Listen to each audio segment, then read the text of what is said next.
Buenos días, buenas tardes, buenas noches, queridos amigos de Factores de Poder. Un placer nuevamente estar junto a ustedes y con mi amigo y hermano Eduardo Figueroa desde España. ¿Cómo estás, Eduardo? Buenas, bueno, ya por acá, buenas noches, Luis. Muy bien, excelente, hermano. Saludos para todas las personas que nos siguen semana a semana. Nuevamente, siempre deseándoles lo mejor y siempre que tengan en cuenta que nada es estático en esta vida y que por más lúgubre, por más oscuro que sea la situación en la que estés pasando, todo tiene solución y dedicándole bastante cabeza a los problemas, siempre hay solución y siempre hay salidas. Luis, nada, decir, siempre es como redundar en decir una semana bastante movida, una semana bastante ajetreada, pero bueno, lo tenemos. De hecho, hoy acá en Europa los noticieros a primera hora de la mañana, que a mí me gusta levantarme y tomarme el café viendo los noticieros, ahí es donde tú te das cuenta que te pusiste viejo. Pues nada, lo que se estaba cubriendo era los ataques de Israel al Líbano. Es un tema súper delicado. Antes de entrar en los temas que a nosotros no, digamos, más nos apasionan o más nos atañen, que es el tema de Venezuela, no hay que dejar de abordar lo que son los conflictos internacionales, porque de una u otra manera siempre van a generar situaciones que pues, pueden repercutir a favor o en contra de nosotros. Luis, antes de empezar el programa, yo lo que te decía, bueno, me estabas dando un punto de vista. Yo creo mucho en el Estado de Israel, sobre todo por su historia, y muchas veces me ha costado caro el ser, pues no abogado, pero sí argumentar lo que son sus defensas y sus ataques, porque es bastante complicado y hay que leer muchísimo sobre historia, hay que hablar con muchísimas personas para tú entender. Sin embargo, a pesar de esto, lo que estoy viendo es que hay de verdad los ataques, la respuesta es desproporcionada. En la jornada de ataques que ha habido desde el fin de semana hasta acá, van creo, si no me equivoco, sin 500 muertos. 500 muertos, habría que ver cuáles son de células de Hamas y de Hezbollah y cuáles son bajas civiles. Luis, pues quería tu apreciación sobre ello. No, no, bueno, es que es como tú dices, es bien delicado, ¿no? Es bien delicado porque tú ves la proporción bélica que se está implementando de lado y lado, Eduardo, porque realmente eh, Hezbollah, que tiene secuestrado el Líbano, también ha arremetido en contra de Israel. Incluso ayer veía unas imágenes en donde un hospital tuvo que evacuar la zona infantil hacia el subterráneo, hacia un área subterránea, porque, pues bueno, el ataque desmedido del Líbano también es grande. O sea, es algo significante. Aquí la diferencia es que Israel tiene el domo de hierro, el Iron Dome, que vendría siendo esta capacidad de defensa que tiene este país, que obviamente del 100% de los ataques de cualquier Estado o de cualquier de estos elementos, ya sea Hezbollah, ya sea Hamas, o los hutíes, o quienes adversan a Israel, que son muchísima gente, no impactan en ni siquiera un 10 ni un 15%. De verdad que es bastante bajo los impactos que generan estos ataques. Sin embargo, son significantes. Por el contrario, cuando los ataques los recibe el Líbano, la Franja de Gaza, o cualquier otro de los estados a los cuales Israel ataque, pues no cuenta con este tipo de defensa y los impactos son prácticamente al 100%. Hay que dejar algo bien claro, Eduardo. Y hay un adagio que dice, al enemigo no se le avisa cuando se va a atacar. Israel lo avisa. Israel cuando va a atacar a a ciertas zonas donde hay mucha población civil, avisa que va a atacar y lanza el ataque. No siempre, pero sí en una cantidad bastante En muchos del importante. Líbano dieron anuncio y dieron un cierto tiempo para que se Entonces, moviera. eso es algo que hay que tomar en consideración. Si bien es cierto que nosotros estamos hasta cierto punto en contra de, pues, los conflictos bélicos, muchas veces lo hemos dicho, lamentablemente hay situaciones que solamente se van a debatir y se van a terminar mediante un conflicto bélico. Pues bueno, por lo menos hay cierta caballerosidad dentro de Israel hasta cierto punto. No quiero que me banalicen las palabras. En la Primera Guerra Mundial, cuando la época de von Richthofen, el Barón Rojo, los pilotos que caían del lado que perecían y caían del lado enemigo, los enemigos le hacían los honores, como si fuera un piloto de su misma nacionalidad. Eso se ha perdido en el tiempo, eso se ha perdido en el tiempo, la caballerosidad se ha perdido incluso dentro de la parte bélica. Suena bizarro y suena aberrante quizás decir, bueno, pero si yo estoy adversando a esa persona me está disparando para matarme, yo también, o sea, yo estoy defendiéndome, es un poco complejo entender o comprender cuando uno, porque es que es un concepto difícil, ¿no? De tratar de explicar, porque tú estás eh, disparando para quitarle la vida a alguien, sin embargo, ahí estás dejando de ser un poco humano, pero entonces no te quitas ese sentir humano por completo cuando por lo menos respetas ciertos protocolos o ciertas formas que siempre han debido existir, pero con el pasar del tiempo ahora lamentablemente se han perdido y muchas vidas inocentes, que es lo que más nos duele, pues bueno, son las que pagan el precio más alto en estos conflictos. Luis, escuchándote, me acordé cuando tú, el famoso este libro, Las venas abiertas de América Latina, ponen un extracto de un discurso de Octavio Paz que recibió un premio, un premio internacional de la paz, no era el Nobel.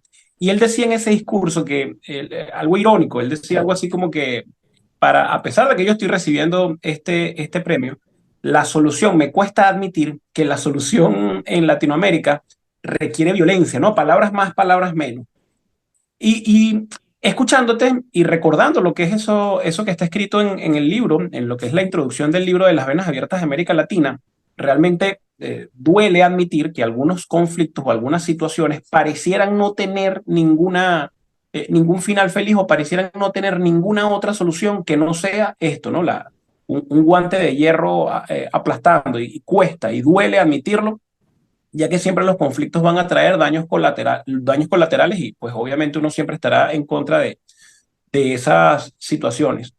Luis, para caer en lo de Venezuela, también salió una noticia y hay que desarrollarla. De hecho, tenemos por ahí un invitado que es especialista una persona que queremos invitar y está a la disposición, que es experto en lo que es el comercio con China, en lo que ha sido el crecimiento de China, bueno, desde la apertura a lo que fueron a los mercados hace ya casi 50 años.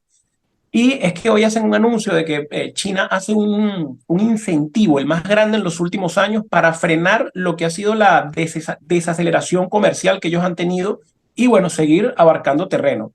Y esto también es parte de conflicto, porque China siempre, hasta cierto punto en silencio, ellos se han ido preocupando es por ir ganando una verdadera guerra económica, que es la de los mercados, pero obviamente, pues tomando espacios que en algún momento les servirán para algo más allá que desarrollar lo que son los comercios, ¿no? Y lo que es el interés mercantil de la geografía.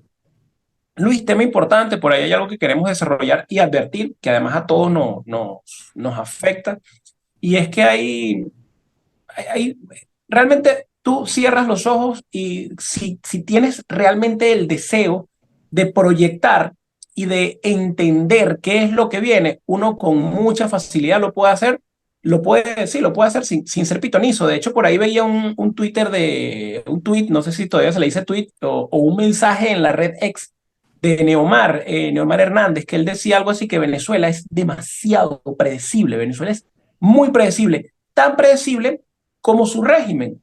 De hecho, a veces es necio decirlo, nosotros en su momento hablamos de posibles exilios y bueno, las ciertas cosas que quisimos ver, aunque dolían, y se fueron dando. Ahora lo que pareciera venir, Luis, lo que todo indica que viene, es una represión total, así como el concepto de guerra total, una represión total, donde más allá de las fronteras ya no se conformarán con lo que es reprimir y sesgar y acallar todo lo que en Venezuela puede ir en contra de ellos, sino que también van a ir en contra de todo lo que está en el exterior. Y bueno, nosotros tenemos un precedente muy fresco y muy doloroso que es el de nuestro hermano Ronald Ojeda, Luis. Y a Es mí así, en mira, particular me tiene... algo que me duele siempre recordar es a Ronald, que de por sí tenemos pendiente un programa para actualizar lo que es el caso de Ronald hace una semana.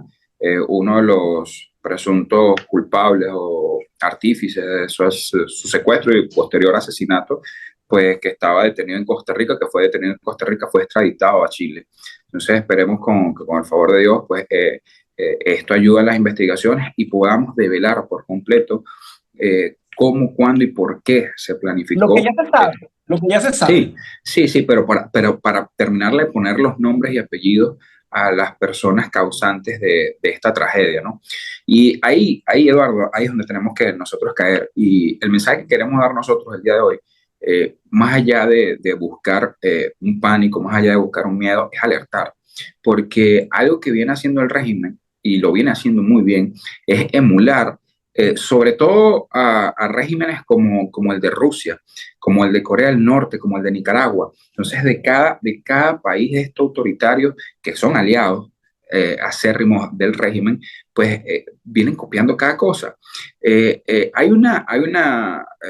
Un documento o un trabajo periodístico por parte vale la redundancia, una periodista rusa que está exiliada y está en estos momentos en la clandestinidad, la cual ella habla de cómo Rusia mantiene dentro de países de Europa, sobre todo, agentes de inteligencia, los cuales tienen en vigilancia a perfiles, tanto políticos como militares, de interés, sobre todo rusos, sobre todo aquellas personas que no quisieron pertenecer o pasar a la reserva para ir a combatir con Ucrania.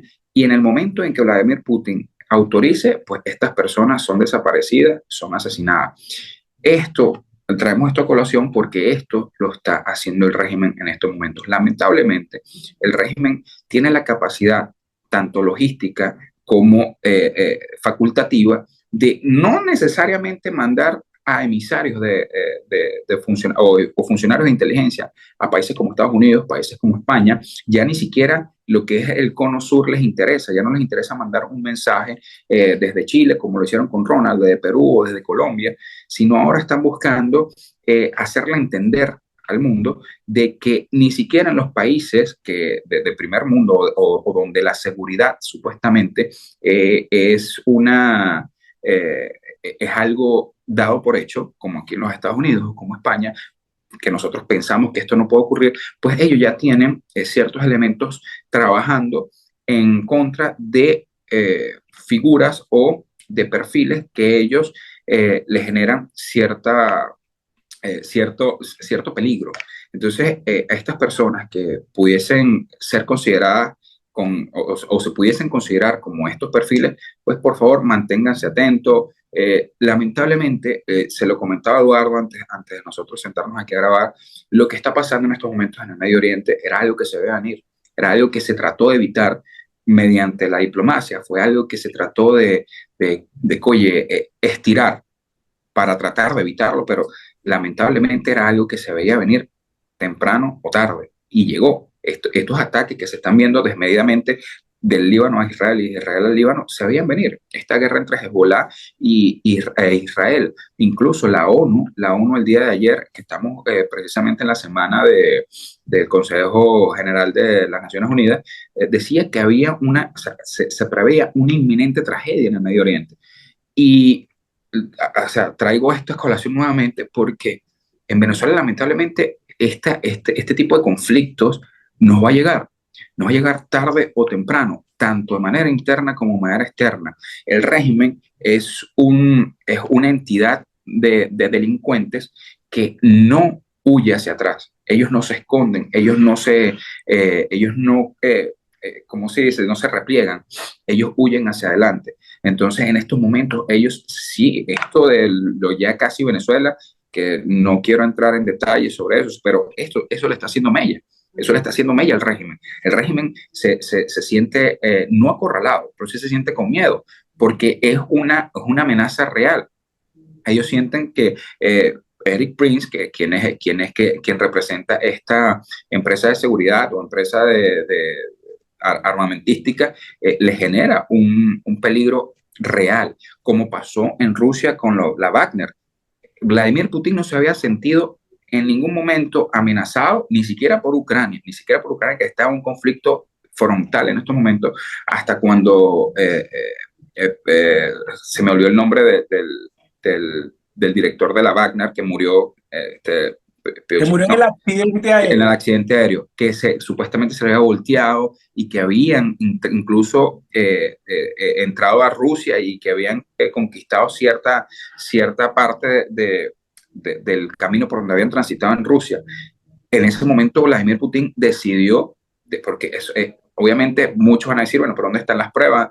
No hay peor ciego que el que no quiere ver, el que su venda no quiere quitar, decía el cancerbero de sus ojos. Y pues para nadie es un secreto que detrás de esa explosión o de ese misterioso accidente aéreo está el Kremlin. Y vuelvo y repito, esto lo emula muchísimo el régimen de Maduro. En este caso, vuelvo y repito, hay elementos de inteligencia y no necesariamente de inteligencia son los que van a ejecutar, no estos elementos de inteligencia son los que van a ejecutar o los que pudiesen ejecutar este tipo de acciones. Lamentablemente, dentro de la migración ilegal que ha venido a todos los países de, del mundo, porque realmente la migración ilegal ha estado en boga en cualquiera de los países, han venido personas que son afectas al régimen y que lamentablemente no tienen una buena procedencia, es decir, Uy, son pero personas que tienen el delinquir como el día a día. claro, y es que aún si esas personas no están en los países, a ellos no les cuesta nada contratar gatilleros o no les cuesta nada contratar sicarios que cumplan con alguna misión. Y ojo, es importante, Eduardo, es importante, disculpa que te interrumpa, que Rusia, Irán, Venezuela, estos países que tienen, Irán, muchos pueden decir, bueno, que Irán no tiene mucha plata, pero Irán tiene muchos aliados que sí tienen dinero para costear lo que son los sobornos y comprar conciencias dentro de estos países, porque según los informes de inteligencia, hay muchos individuos dentro de las mismas instituciones armadas y políticas se prestan para apoyar a este tipo de acciones, para abrirle camino. Hay un porcentaje muy alto de que en Chile, por lo menos, se haya prestado algún funcionario o algún ente de seguridad chileno para que ocurriera lo que ocurrió con Ronald Ojeda. Entonces, esto es un patrón que se viene dando y lamentablemente es como una especie de guerra silenciosa que nadie nombra, que no se ve y que hay que tener en cuenta y pues estar prevenido. Sí, Luis, y que hay ya como procederes, hay manuales no escritos. Bueno, dice uno que no están escritos y a lo mejor estos gobiernos totalitarios se comparten un manual y se apoyan. Pero Venezuela es una transnacional del crimen, de el crimen traspolado a la política y luego la política pues transformada en un arma para esto que queremos decir hoy, lo que es la represión total. Esto es una advertencia para todas las personas, pues tengan buena relación o no con nosotros, tengan buena opinión o no de nosotros, es una advertencia, el régimen está trabajando y ellos, así como hay muchas personas trabajando, algunas seriamente para buscar una solución en el tema de Venezuela, ellos están colocando las piedras para decir verdaderamente, ok, aquí hay un antes y un después y no va a haber lugar en donde no puedan, en donde puedan esconderse de nosotros. Luis, hay varias cosas, porque de aquí, de lo que venimos hablando ya desde los inicios de este segmento, deriva todo y ha sido la falta de liderazgo, la falta de estructuración, la falta vaya de responsabilidad por parte de los grupos que intentan o que tienen en este momento reconocimiento, mm, digamos, legal o no, por parte de las personas que adversamos el régimen. Ahora con el tema de Edmundo González, están en este momento en un carrusel donde todo el mundo se está señalando y realmente da tristeza pues admitir que estamos como la canción de Franco De Vita, esto ya yo lo había vivido con el interinato, uno señala al otro y bueno, hay un vacío. Leía hoy en el estado de WhatsApp de un amigo un texto, un aforismo que dice algo así como, el liderazgo es más que dirigir, es crear espacios donde otros puedan prosperar. ¿A qué voy con este pensamiento? Yo soy fiel seguidor o fui durante un tiempo fiel seguidor de Uslar Pietri. Y a mi conclusión, seguramente puedo caer a debate con alguna persona, hay ciertas pecas o ciertas manchas en la carrera de Uslar Pietri que no me gustaron. Y es que en cada proceso electoral, donde él, bueno, él fue candidato presidencial muchas veces, pero él buscaba como dividir el voto, él buscaba como fraccionar, y era este tema, y había gente que buscaba el apoyo de Uslar Pietri, pero él decía, si no soy yo, entonces, bueno, yo fracciono el voto. En estos tipos de liderazgo, la gente en Venezuela en los últimos 15 o 20 años, en los 25 años de El chavismo, régimen, de chavismo, en la oposición, los liderazgos que ha habido son estos liderazgos unipersonales, estos egocéntrico. liderazgos mesiánicos, donde los mismos personajes se vienen repitiendo año tras año y no ha habido forma ni manera de que surjan nuevas direcciones, nuevas ideas, porque no permiten, y además que son liderazgos no reconocidos, además que son líderes negativos, porque realmente es que no consiguen que las personas los reconozcan. Por eso es que María Corina al principio no entraba ¿sabes? En este juego de cuatro partidos, ¿sabes? No entraba ni en Acción Democrática, ni en Primero Justicia, ni en Voluntad Popular, ni en 20 Venezuela, que creo que era el de Rosales. Un nuevo tiempo, un nuevo tiempo. Un nuevo tiempo de 20 Venezuela es el de María Corina, porque María Corina es un outsider o sea, comparado a ellos. María Corina viene haciendo política hace muchos años atrás, pero no pertenece a este cogollo de otros partidos políticos, y para ellos es considerada un outsider, porque muchas veces incluso ella se opuso a ciertas posiciones que tenían en conjunto este grupito que no deja que nazcan nuevos liderazgos, que no nazcan nuevas figuras, que no nazcan nuevas posiciones. Pues entonces, Pero que además que tampoco cumplen con su trabajo, Luis. correcto, correcto. Y lo que iba a comentar es que si estas personas, estos líderes estuvieran cumpliendo su trabajo, ya ellos estuvieran en comunicación y desarrollando realmente líneas de comunicación efectivas con los gobiernos. Bueno, tomemos los principales, donde hay más venezolanos, Estados Unidos y España, Colombia, diciendo, mira, acá en estos países se están desarrollando, hay células de inteligencia y van a empezar a cazar venezolanos. Y esto puede llevar y puede trascender a conflictos internacionales, como todavía en Chile no ha ocurrido. Ya el Estado chileno sabe que la ejecución, el secuestro de Ronald fue desarrollado por organismos de inteligencia de Venezuela. Entonces, ya que los venezolanos que estamos afuera estamos desprotegidos porque no tenemos esa representación, no tenemos ese liderazgo, realmente entre nosotros, repito, tanto los que nos caigamos bien como los que no, hay que estar atentos y hay que tener una red de denuncias, pero viva, bueno, que sea de estas alertas inmediatas, de estas alertas tempranas. Es importantísimo. Mira, Eduardo, es que estas personas, estos políticos, sobre todo los que están en el exilio, en su mayoría, a ellos no les interesa este tipo de comunicados ni nada por el estilo, porque ellos sienten de que como ellos han transado con el régimen desde siempre. Julio Borges dio una entrevista hace unos días a un muchacho de España, a David Placer, creo que se llama el muchacho, y él le comentaba, no, a mí me amenazaron en el 2018 y yo tuve que irme. ¿Por qué 6 años después él viene a decir todo esto? ¿Por qué él permite y fue uno de los artífices para las negociaciones o los diálogos del 2020, del año pasado, del año anterior en Barbados, el que hubo en México? ¿Por qué él permite que se vuelvan a sentar en una mesa donde supuestamente, donde yo sé que es así, pero donde a él fue amenazado, donde él le robaron la casa, donde le quitaron las propiedades que podía tener o no?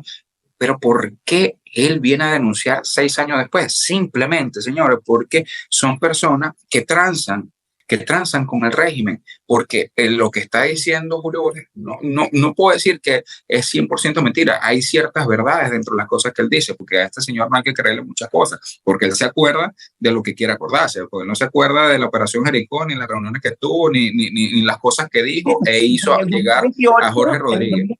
Supuestamente las negociaciones fueron un éxito, porque después de 6 años dice eso. Pero entonces es lo que te digo, Eduardo, es lo que te digo, estas personas no se sienten atemorizadas por lo que pueda hacer el régimen, porque saben o sienten que contra ellos no van a atentar. ¿Contra quién pudiera? Para el régimen. Exacto. Son esas simbiosis, esa simbiosis que une el régimen con lo que supuestamente es oposición. Entonces hay que lamentablemente, y ojo, yo no quiero caer en la entrevista de Edmundo González, pero también en el mundo, y las cosas que hay que criticarlas, señores. O sea, yo entiendo muy perfectamente, o sea, entiendo muy bien que el señor Mundo haya pedido y a mí o sea, yo le había dado el voto de Sin confianza, o, duda. ¿sabes? Sí, el voto de duda de que no había escrito esa carta y resulta que él sí la escribió, incluso la modificó y que mandó otra carta donde pedía garantías para su familia y para él de sus bienes. Señor Mundo, usted lo eligió, la sociedad venezolana. Gracias a este aparataje que se hizo junto con María Corina, hay más de 2.000 presos. La primera garantía que usted tenía que pedir era la liberación de todos los presos políticos, que no le van a cumplir, pero por lo menos en el papel tenía que estar. No decir, bueno, yo abogué, porque fíjate los dos conceptos que él usa. Yo abogué por los prisioneros políticos, pero exigí garantía sobre mi carrito, sobre mi apartamento y sobre mi familia. Eso está muy bien, eso está perfecto, pero esas exigencias también tenían que venir para los presos políticos, porque lamentablemente, Eduardo, lamentablemente, ahorita hay una decena, una centena de familias que no tienen cómo ver a sus familiares porque los apresaron en Apure, los apresaron en Barinas, los apresaron en el interior del país y los mandaron a cárceles en Tocorón, en el estado de Aragua, los mandaron a cárceles como en el Rodeo, en el Distrito Capital. Entonces, estas personas que si pueden comer 3 veces al día es un lujo. ¿Cómo van a ir a donde están sus familiares para por lo menos llevarle el sustento o una ropita o algo? Porque por todo cobra. O sea, hablar de esto lamentablemente es una tragedia que nadie quiere abordar. Entonces todos estamos enfocados en la libertad El de Venezuela. fanatismo, Y, idiota, el fanatismo idiota de que el mundo, y, nada, y, es un y, fenómeno. y Por ahí veía, escucha, disculpa que te interrumpa, por ahí veía alguna publicación, sé que era una persona, vaya, conocida, que él decía algo así como que es que el mundo no se lanzó a presidente de una junta comunal, no se lanzó a presidente del condominio. El Mundo González se estaba lanzando a presidente de la República con toda la responsabilidad que eso conlleva. Por eso realmente es injustificable, no se puede argumentar y no se puede justificar lo que ocurrió. y por eso doy dos vertientes acá. Uno, quien adversa el régimen sabe quién es el régimen y sabe las consecuencias que pueden tener el adversar al régimen. Y eso, pues bueno, primero es de valiente y segundo, pues bueno, uno se tiene que atener a las consecuencias. Y por otro lado, algo, esto lo que nos da a entender es que el político, por lo menos el que está en el exilio, vela simplemente es por sus bienes personales, no le interesa más allá de lo suyo. Y es triste, es triste, es triste.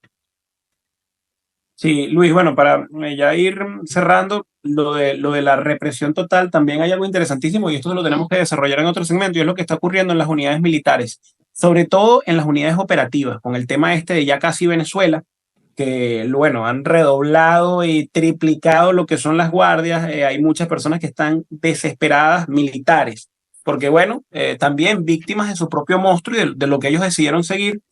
Las personas que piden la baja los amenazan para enviarlos para unidades fronterizas mientras les sale la baja. Ya realmente las responsabilidades que le correspondían a capitanes o a mayores las están llevando generales. Entonces hay un sistema también de clientelismo para los comandantes de unidad donde les dan primas de 800, de $1,200, mientras en las unidades los tenientes, bueno, tienen que jugarse la vida buscando cómo resuelven y cómo sobreviven. Entonces también me cuentan que en estas comisiones y en estos operativos de supuesta seguridad que andan por ahí patrullando en Trujillo, en Petare o en diferentes lugares donde ellos consideran que puede haber grupos subversivos que estén cazando su cabeza. Entonces, hacia esos lugares mandan generales, pero es porque el general tiene mayor alcance para andar martillando y para andar pidiendo apoyos. Este es un terrible momento para ser militar en Venezuela. El militar en Venezuela, sobre todo el que está en unidades operativas, está desesperado porque te aseguro, Luis, que el porcentaje de militares que se creen todo el chorro de baba, la idiotez de la amenaza, del imperio, de todo esto, es mínimo. El resto de esas personas, de esos muchachos, por decirle muchachos a los más jóvenes, están desesperados en ver cómo se desprenden de una Fuerza Armada totalmente corrupta hasta su propio tuétano, sin ellos correr mayores riesgos. Entonces, Yo, la yo, represión obviamente es total.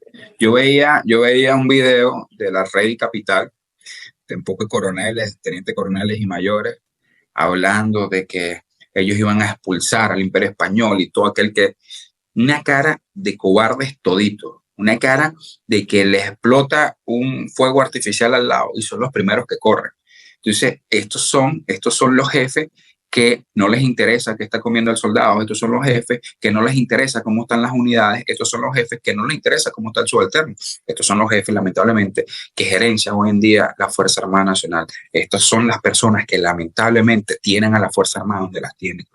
Porque en la otrora, hace 20, y no es hace mucho, Barro, hace 30 años, en los 90, en los 80, 30, 40 años atrás, Eduardo, la Fuerza Armada venezolana era punta de lanza en Latinoamérica. La Fuerza Aérea con los F-16, los Mirage, era, o sea, el poderío aéreo que tenía Venezuela no tenía ningún otro país de Sudamérica, ni siquiera Brasil, porque Brasil tenía su propia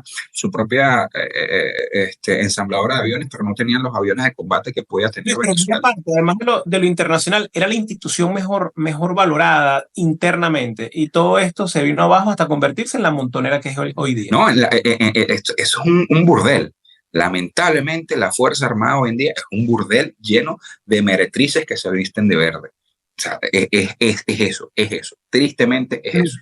En este toma y dame, lo dijimos y lo seguiremos repitiendo, en este toma y dame todo eso se va a terminar cuando hagan la extracción del primer general o del primer jerarca del chavismo y aparezca misteriosamente en Estados Unidos ante la ley. Hasta ahí llegó toda esa lealtad. Es así, Eduardo. Y bueno, para terminar, Eduardo, nuevamente pues le pedimos a las personas que están en el exilio, que están en el exterior y que pueden considerarse un perfil peligroso para el régimen, un perfil de interés para el régimen. De interés operacional lo tienen los cubanos. Correcto. Que cumpla con este perfil, por favor, estén atentos, pues estén alerta. Yo tengo cámaras de seguridad por todo alrededor de mi casa después de lo que pasó con Ronald y es triste decirlo porque estoy en un país donde se supone que las garantías, por lo menos de seguridad, están cubiertas, pero lamentablemente sabemos que estamos en una guerra y sabemos de qué es capaz el régimen. Ya lo demostró con Ronald, ya lo ha demostrado en Colombia, ya lo ha demostrado en otros países y pues estamos en una guerra, Eduardo, y hay que estar preparado para lo que venga.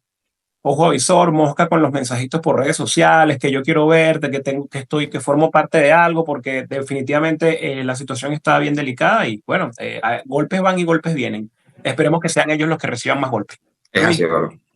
Feliz semana a todas las personas que nos acompañan, feliz semana y seguiremos, bueno, compartiendo con ustedes y estando acá y en donde haya que estar hasta que Venezuela sea libre.